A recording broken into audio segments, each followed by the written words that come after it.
she could only live in the supermarket's restroom every day. After the store lights went out, this poor woman would finally dare to venture out when the supermarket was empty. She would flip through parenting magazines, learning the dances in them to exercise for childbirth.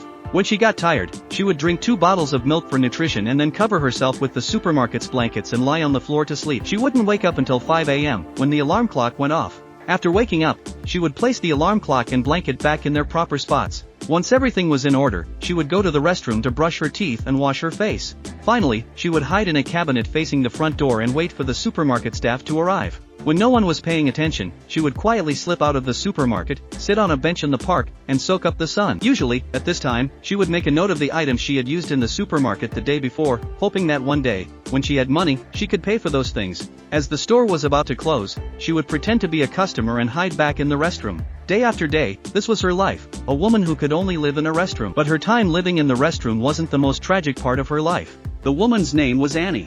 She had never seen her father and, at the age of 5, her mother abandoned her for a man. Lacking love, Annie grew up and eventually met a boyfriend who was 10 years older than her, and she became pregnant with his child. However, the bastard boyfriend found having a child to be a hassle. But the naive Annie still believed she had found true love. One day, he pretended to take her on a trip to California. On the way, Annie went to the mall's restroom, and when she returned, she was horrified to find that her boyfriend had disappeared, leaving her, pregnant, abandoned in the mall.